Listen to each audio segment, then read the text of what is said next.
Qala Allah Ta'ala fil Qur'anil Karim, a'udzu billahi minasyaitonir rajim.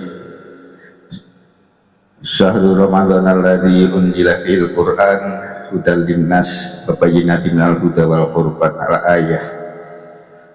Alhamdulillah, bapak-bapak, ibu-ibu, saudara jamaah salat subuh yang insya Allah dirahmati oleh Allah.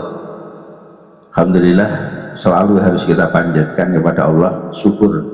Kita bersyukur bahwa langkah kaki kita dimudahkan oleh Allah, tidak atas kuasa kita tapi atas kuasa dari Allah, dikehendaki oleh Allah.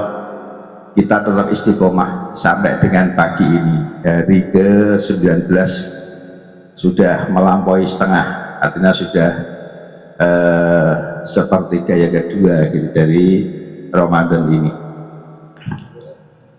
Kita syukur terus itu kepada Allah, tinggal kesyukuran itu kita wujudkan dengan langkah apa. Shalawat dan salam marilah kita tujukan kepada uswah hasanah kita Nabi Muhammad SAW. Semoga ikhtiar kita, langkah kita, semua tindakan yang kita lakukan, termasuk kita laksanakan sholat jamaah ini, subuh berjamaah, itu adalah karena kita mengikuti apa yang sudah diturunkan oleh Rasulullah Muhammad SAW. Semoga kita termasuk pada hambanya, umatnya, dan kita senantiasa berkeinginan untuk bersamanya di surga kelak. Amin Allahumma. Bapak Ibu sudah banyak mestinya yang disampaikan oleh para pembicara begitu, termasuk apa yang sudah saya bacakan tadi. Syahrul Ramadan alladzi unzila fil Qur'an hudal linnas wa bayyinatin minal huda wal furqan. Ramadan utama gitu, utama macam-macam kan keutamaannya. Kenapa itu utama? Karena di dalam Ramadan itu termasuk adalah karena di dalam Ramadan ini diturunkan Allah, unzila fil Qur'an, telah diturunkan oleh Allah Al-Quran. Kenapa Al-Quran itu jadi luar biasa bagi kita? Karena Al-Quran itu adalah hudan, petunjuk. Petunjuk itu dimanapun orang memahami petunjuk itu harus diketahui apa yang ditunjukkan. Kalau kita memahami petunjuk kita pahami mudah saja bahwa petunjuk itu kita harus tahu apa yang ditunjukkan. Termasuk Al-Quran. Al-Quran adalah petunjuk, hudan. Itu harus tahu apa yang ditunjukkan. Ini mengarah ke Semarang, ini mengarah ke Jakarta, ini mengarah ke Surabaya, harus tahu. Kalau salah mengambil jalan berarti tersesat, begitu kan? Berarti salah kita mengambil keputusan. Maka Al-Quran itu begitu, bahwa ketika kita mengambil petunjuk dari Al-Quran itu, ketika kita mengambil salah atau bahkan kita tidak tahu apa isi petunjuk itu gitu, Al-Quran kok petunjuk itu isinya apa ya, nggak tahu kita. Nah itu parah kan lagi. Al-Quran itu sebagai petunjuk dan itu jadi utama karena diturunkan di bulan Ramadan, menjadikan Ramadan jadi luar biasa. Maka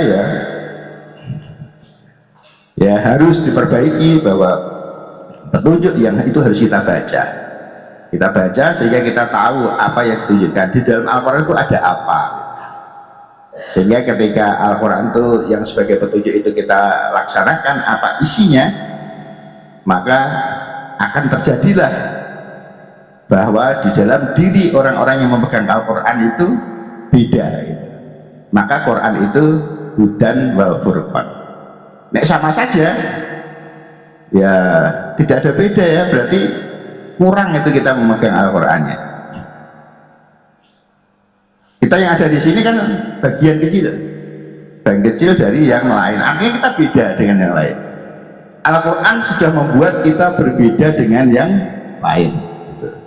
Berbeda dengan yang lain, berarti Al-Quran itu sudah kita pakai sebagai petunjuk gitu. Tentunya ada hal yang luas kalau kita bahas, bahwa agar menjadikan kita itu mendapatkan petunjuk dari Al-Quran itu bagaimana, tentu harus kita baca. Dan bahkan ketika kita tidak membaca Quran itu ditegur oleh Allah, lam yakunil ladina kafaru. Kok lam yakunil ladina kafaru apa?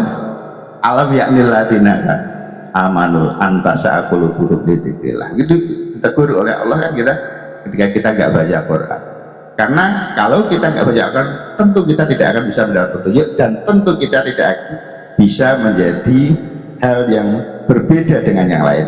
Bapak Ibu, mestinya itu nggak yang saya bahas. Saya mau bahas masalah tema yang lain, yaitu bukan ketamaan dari Ramadan itu, tapi adalah hal-hal yang menjadikan puasa itu sia-sia gitu. Ada yang menyebutkan banyak sih puasa itu sia-sia karena apa. Tapi yang pertama, agar kita berpuasa, ini kan kita sedang berpuasa, agar tidak sia-sia bagaimana? Ya, kita harus tahu bahwa hal-hal yang menyebabkan puasa itu sia-sia itu adalah gitu. Yang pertama adalah tidak ikhlas. Ikhlas itu apa? Ikhlas itu lillahi ta'ala, la ilaha illallah. Itu ikhlas gitu. Kita menyerahkan apa yang kita lakukan itu hanya untuk Allah, tidak kepada yang lain. Rasul menyatakan, kan min sha'imin laisa lahu min syamihi illa ju' wal atsu. Itu apa namanya? Menjadi apa namanya? Menjadi pengetahuan dari kita bahwa betapa banyak orang yang puasa akan tetapi tidak mendapatkan apa-apa dari puasanya, kecuali hanya lapar dan dahaga. Itu disebutkan dalam hadis riwayat An-Nasa'i dan Ibnu Majah. Orang berpuasa seperti kita berpuasa, banyak orang juga berpuasa. Di sini dikatakan banyak orang yang berpuasa tapi tidak mendapatkan apa-apa dari puasanya, kecuali hanya lapar dan haus. Sama puasa itu, sama laparnya, sama hausnya gitu, sama lemesnya. Tapi kalau ikhlas maka akan mendapatkan keutamaan yang disebutkan di sini. Kenapa dia hanya mendapatkan lapar dan dahaga? Itu karena mereka tidak ikhlas. Siapa mereka yang tidak ikhlas? Yaitu orang-orang yang mengerjakan puasa namun tidak ikhlas. Itu siapa? Mereka ibadah hanya diterima karena ikhlasnya kan. Maka mereka yang tidak ikhlas itu mereka yang tidak melakukan itu dengan ya sungguh-sungguh. Hanya karena apa? Hanya karena mertuanya kok puasa ya, nggak puasa, nggak berpuasa. Atau puasa, orang banyak puasa kan tidak cuma Ramadan, tapi puasa-puasa lain begitu. Puasa tidak sesuai dengan petunjuk Allah dan lain sebagainya. Karena petunjuk puasa itu apa?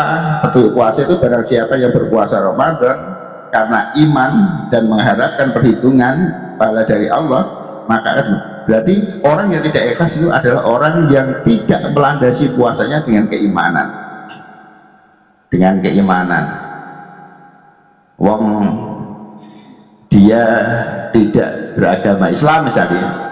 Dulu tetangga-tetangga saya gitu, mereka tidak Islam tapi mereka berpuasa depan rumah saya, samping rumah saya, itu mereka bukan orang Islam tapi mereka melakukan puasa gitu. Berarti mereka tidak melandasinya dengan iman, berarti mereka tidak tergolong orang yang ikhlas begitu maksudnya.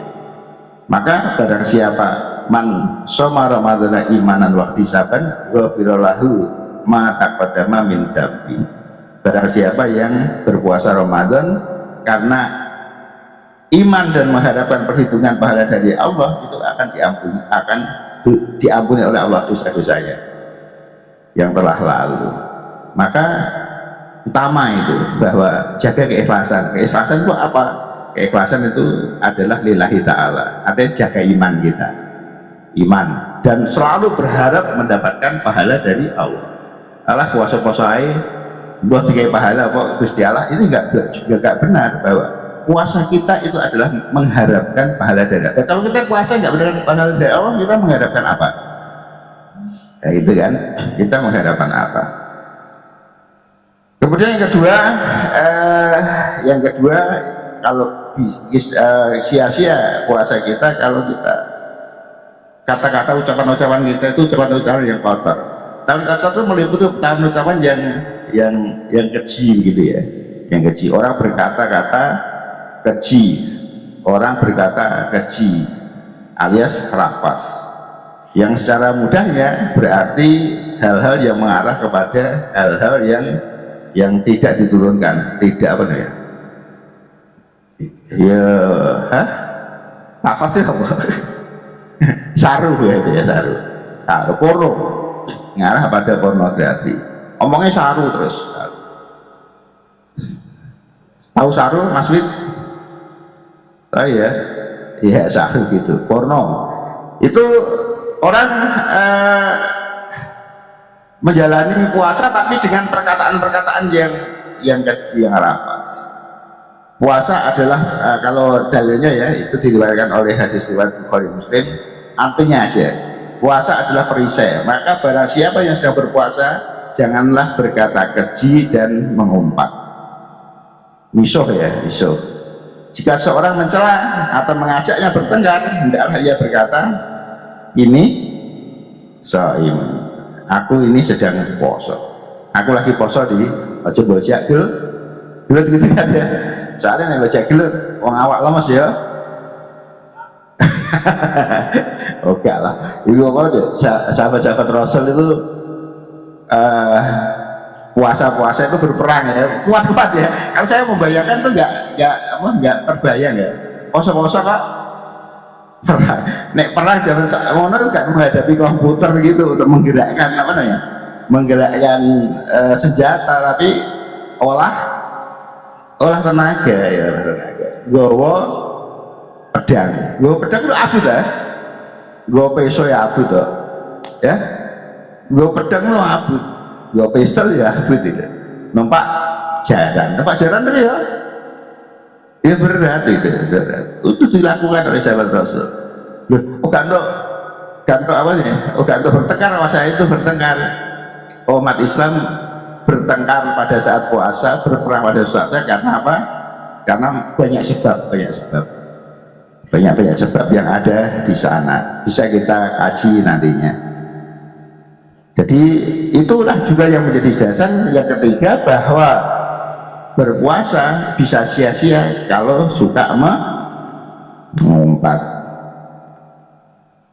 tadi ya, ngumpat ya, misuh kalau sidik misuh, misuhnya ya wajib misuh itu ya macam-macam misuh.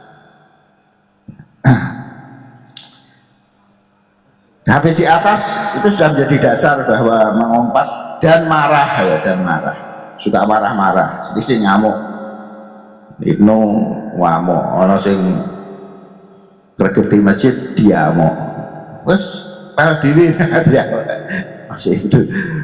Ya wis disabar-sabar lah begitu masih kasih cilik malah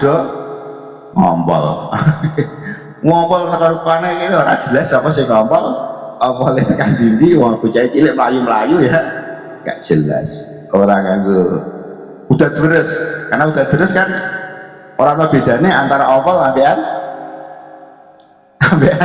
sikil saya gue banyak tadi kan jelas itu. Wah, wis gak usah ngamon iki wayahe poso begitu ya.